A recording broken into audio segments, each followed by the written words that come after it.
Alright, welcome to the mighty Toyota Yaris Sporting Refined version. This is the 2008 release from the Yaris collection. What's different about other Yarises, you might be asking? Well, 6th gear, which is good for high speed driving, especially on motorways or dual carriageways, that sort of thing. So, what else do you get for your sporting refined money? Well, you get a nice interior. This is a sporting interior. You get a leather steering wheel, leather gear stick knob, slightly lowered suspension, more comfortable ride. In terms of engine, not a lot has changed. Still the same 1.3 VVTi engine in other Yarises, producing surprisingly nippy 99 brake horsepower. But the reason why I love this car so much is, yes, it will get you from A to B, but you get to B and you have a little bit of a smile on your face, and you don't get that with a lot of cars. You know, there's a slight edge to this car that you get out and think, oh, that was quite a fun journey. 0 to 60, this thing takes 11.3 seconds, top speed of 109 miles per hour. I can't think of a situation apart from maybe a high speed chase where you would need 109, but there we go. On the motorway, it'll quite happily said 60 or 70 miles an hour in 6th. In 6th you get average 55 miles per gallon.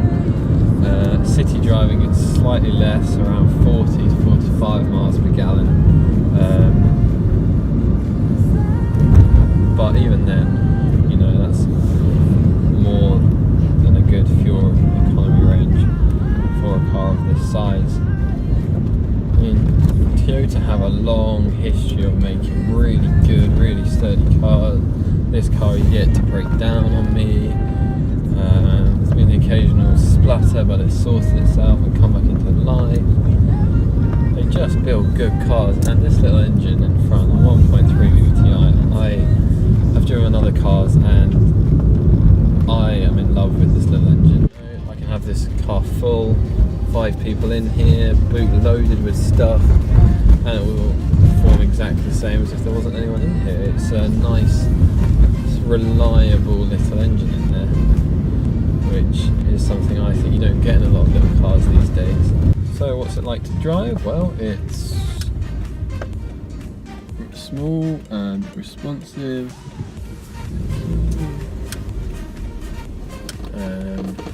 Steering wheel is nice to grip, comfortable seats are lovely, you get lumbar support, headrest is comfortable, adjustable seats, adjustable steering wheel, air conditioning, audio system, not Bluetooth, which is a bit of a bummer, but there is an aux cord or an aux cord hole, so you can put your own music on. There aren't any phone controls though on the steering wheel.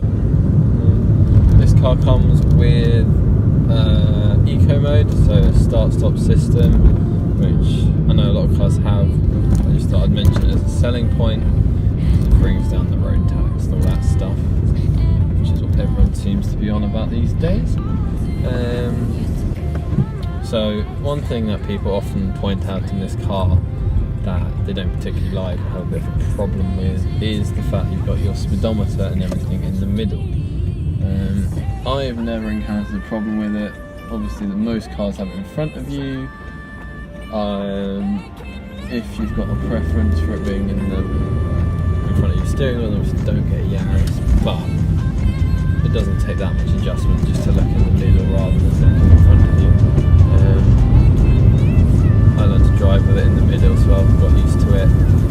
Whether it would be different if you learn to drive the car, the steering wheel in the centre, who knows, but as I say, I haven't found a problem with it yet, so.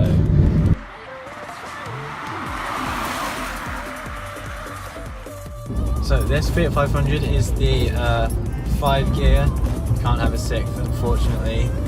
S range though, so all the interior is a bit different than the normal Fiat 500s. Normally they go for a sort of cream colour, but this is black and grey, and the nice red texture, as you can see. Driving the Fiat is really smooth. You know, when I first started learning how to drive, obviously as a learner, it wasn't the easiest to drive. I thought the clutch was quite high, and it was hard to find that bite and just get it right. But over time, it becomes a lot smoother to drive, and also a lot faster than you actually might think. Only has 69 horsepower, but it's a small car and it's light, so you don't need those extra horsepower, because the lightness of the car and its weight, you can get a lot out of it. I mean, obviously you're going to get a 0 to 60 in 12.5 seconds. It's not a Porsche, you're not going to do it in the 3 that is accommodated with supercars and the like, but for a first car, it's nippy, it's good. You know, you don't really want much more out of a car. Everything you have, it's got your audio systems as per usual. It actually has a specific audio system called Blue & Me, which allows you to link your phone directly with an app. And unlike a lot of small cars and compact kind of cars of the like, sorry, someone just pulled out in front of me. It doesn't just have the AUX, so you can control it from all the buttons on the steering wheel that you might find. And there's speakers and microphones throughout, so you can make phone calls while you're driving, which makes driving a lot safer, as people might know. What Fiat 500s also have is a city mode built into it, which is assisted power steering, so it loosens the steering a lot when you're going under 20 miles an hour. So basically what you can do is you can actually turn the steering wheel pretty much with your pinky finger. So going around it, around a corner say, it's as light as a feather to turn. There's no dragging and feeding the wheel, it's literally just one swift movement, which makes it really good for city driving, obviously, hence why it's called city mode. As I was saying earlier, this car is very nippy. It's a fun car to drive. After driving my instructor's Ford Focus, it just feels so much like, obviously I was in a situation where I couldn't put my foot down, but driving this car, you can put your foot down, and it goes. More than you'd expect for such a small car.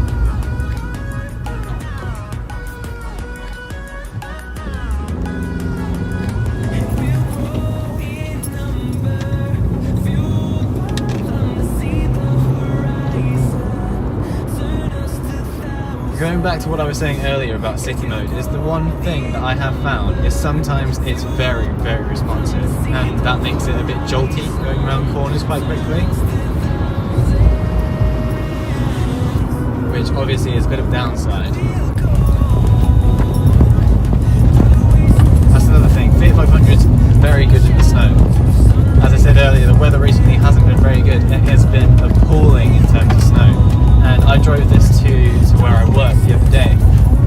It was fine, perfectly fine. The only problem is if you drive in city mode in the snow, the small power steering changes that it does, not very good. It tends to start sticking out a bit at the back, and so that's why when I drive in the snow I drive with city mode off, because I just feel a lot more secure in the fact that I can control the car more than the power steering does.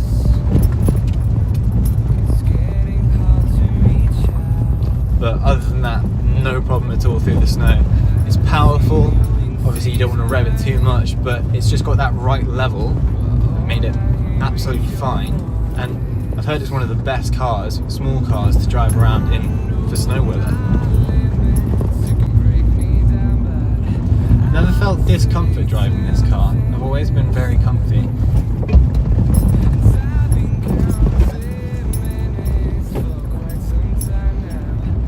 I think that's probably something that the girliness comes from, is probably how comfy this car really is. It's long drives, perfectly fine. Short drives, even better. The one disadvantage it does have in terms of seating and stuff is there is only 4 seats, so you can only fit 3 other mates of yours in the car with you. Bit of a problem.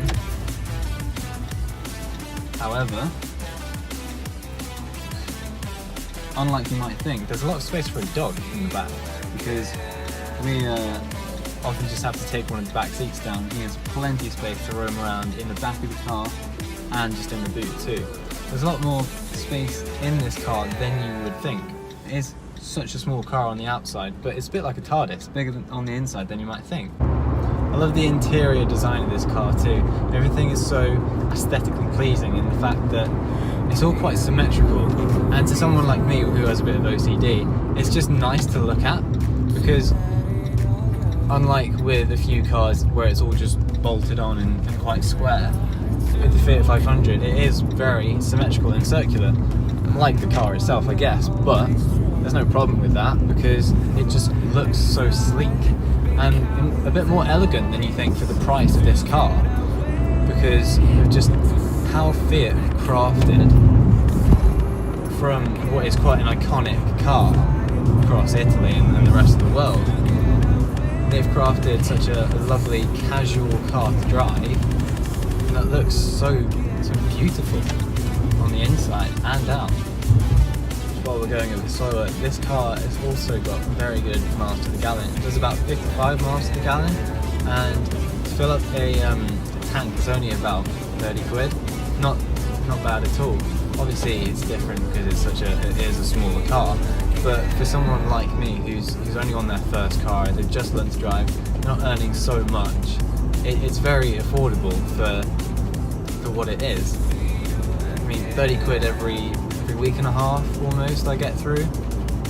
Well, I say 20 week, let's say £20 for a week and a half, and it's perfect because it leaves you plenty of money for other things, while also, you know, it's a 3/4 of a tank for 20 quid. It's not bad at all.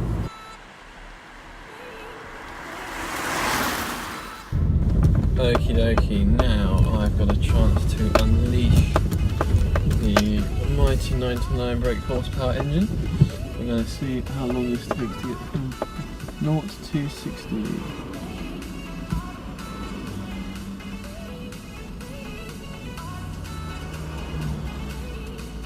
Okay, here we go.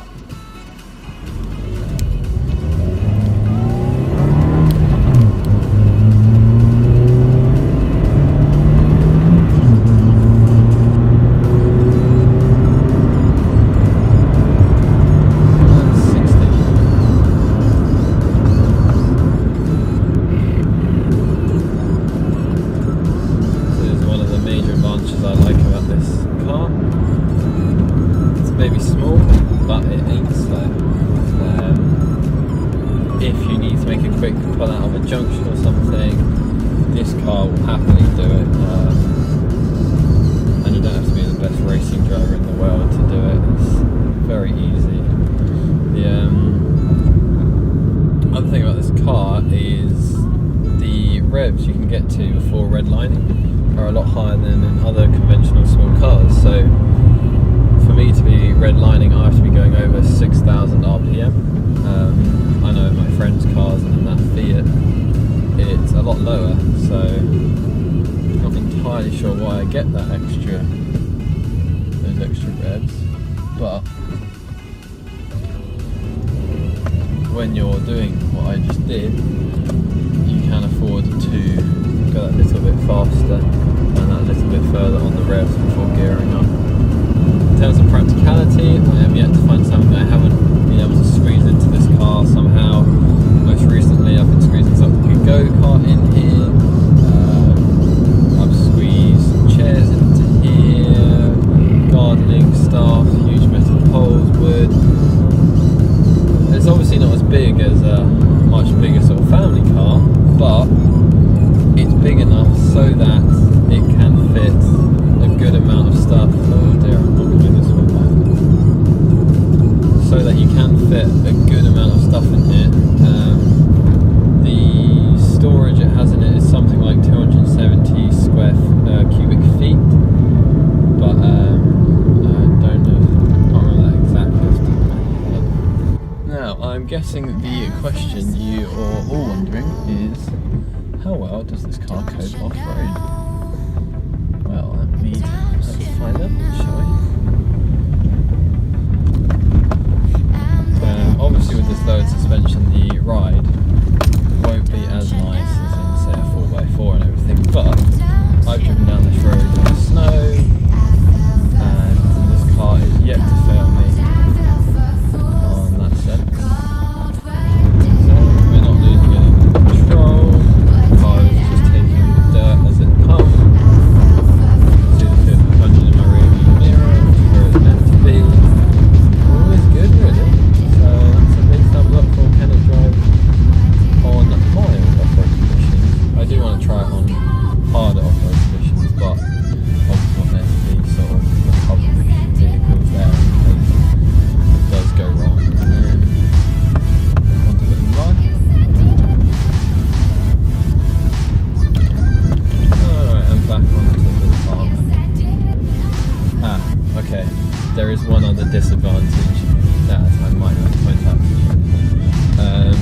I don't know if it is with the lowered suspension or if it's just from the skirt underneath, but this car likes to scrape on the ground a lot. Even sort of going up driveways, that sort of thing, anything more than a sort of maybe 15% increase, this car will have a nice little scrape. I mean, it's fine. The front skirt on this car is taken a battering and it's still attached. So it's not like it will kill it, but it's obviously not the nicest thing when you keep going up and down bumps and it just scrapes. Now that I'm away from Johnny, and you won't hear this till you get to the end of it, there are some parts of this Fiat 500 that aren't actually all that bad. First of all, his steering wheel. It's kind of based off a racing steering wheel, so the shape, texture and everything, that I do like quite a lot. As I've already mentioned, his Blue.me audio system, which allows him to control his phone and everything through the steering wheel, is a feature that I don't have and I can imagine being very useful. Furthermore, the interior colour scheme, it just feels that little bit more sportier than what Toyota have done with this sports version. It's kind of red and black and it's got the logo and the Fiat 500S all over it, and I just think it kind of shows off the car a bit better than this sort of, I'm not saying it's bad, but this sort of grey texture pattern that Toyota have.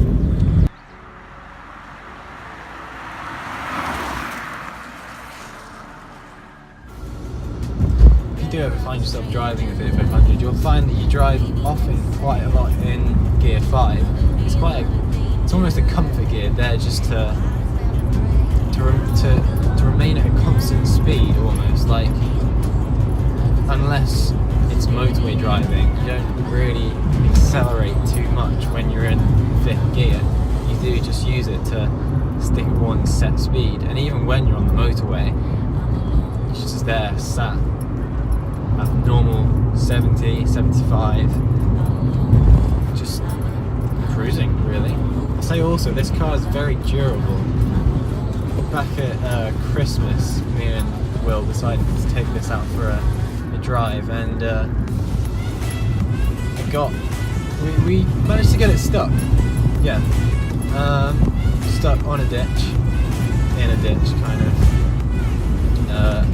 Back wheels up in the air, front end just firmly planted in, and you know, after it got say removed out, tugged out, unscathed, you know. I would have thought that with so much weight acting on the front bumper like it was, that there was going to be some damage whatsoever, but I mean, luck was on my side that night, because as soon as it came out, it was just fine. Nothing at all wrong with it. Just while we're sat here in traffic, I'll explain that this car also has start-stop, so you probably know about this already, but it's when you're sat at traffic lights or when you're stuck in a traffic jam like you are now. All you do is you stick your car in neutral, and and lift your foot off the clutch, and it turns the engine off just lightly, so you're not using any fuel anymore, and it's really easy to start the engine up again. You just press the clutch down. It saves you dead loads of fuel during traffic jams. You sat there for ages with the engine still running. You're burning through just fuel for no reason whatsoever. If you're using start-stop, you're saving all that fuel that you would normally be wasting. It just makes this car so much more economical, alongside the other things like its miles per gallon and city mode, which this car is one of the most economical cars to drive around in a city like London. It's almost a no-brainer.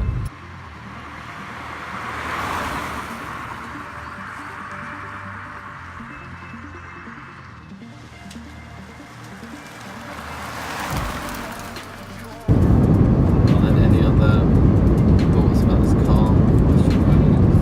It's hard going from a car like mine that has city mode to not. And it makes it so much easier. And I know that not every car has it, but in situations like this, when it's just kind of casual driving, it's just a lot nicer to feed the wheel so much. It's stiffer. And I know that normal cars, not every car has a city mode, but it just makes driving a small compact car a lot easier.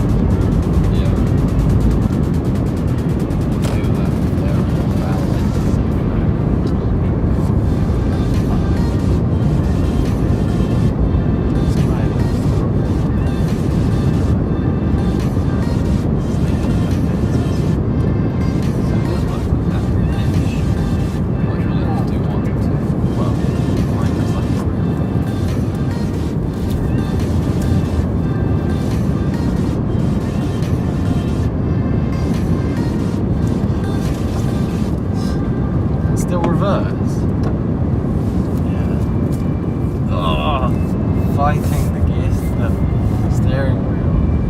Wait, I don't understand how this works. That's non-city. It's so weird. Yeah. Nice though, isn't it? If I could take three things out of this car, it would be the steering wheel, city mode, and the noise that your car makes. Do you like it? It's just because it's obviously three. Yeah. These three are going a lot faster. It's just so tired.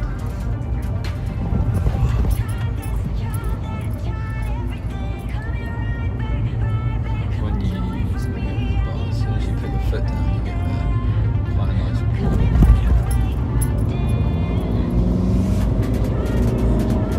What don't you like then? What I don't like is this.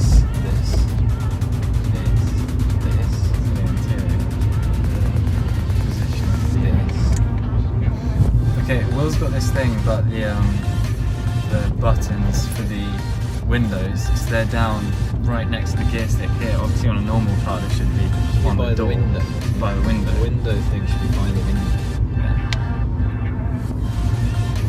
I don't know. Although it says on your speedometer you can go to 140. Well, I think, I didn't say, but supposedly the top speed of this car is 99 miles an hour, but I beg to differ completely. You ready to find out? Lol. There you go.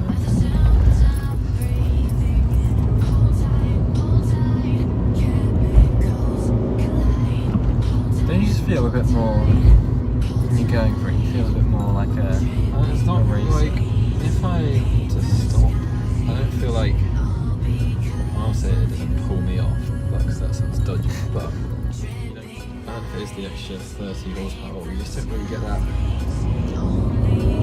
pull. You get it for like a split second, and then it kind of goes, you're like, depends how you that was drive that. it.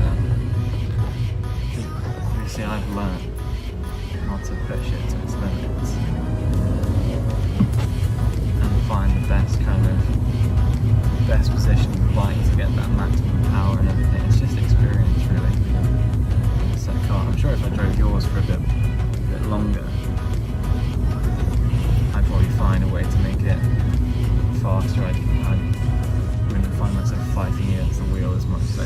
but you know, if this was metal as well, it would be a lot cooler. I find the kind of just used to have your plastic. The noise spread and the whacking your head against a rock. Well, that's when you don't crash.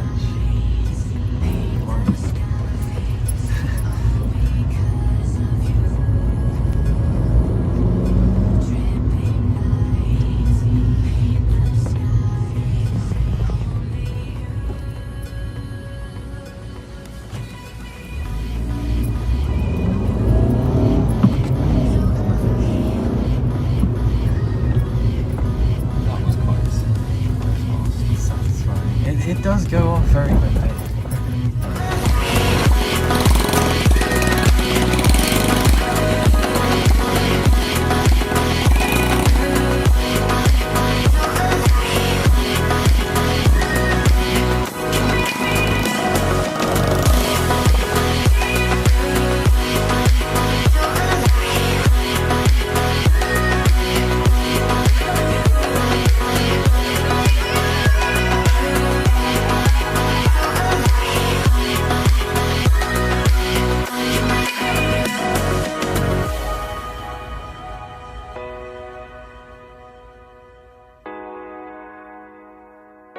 You make me love.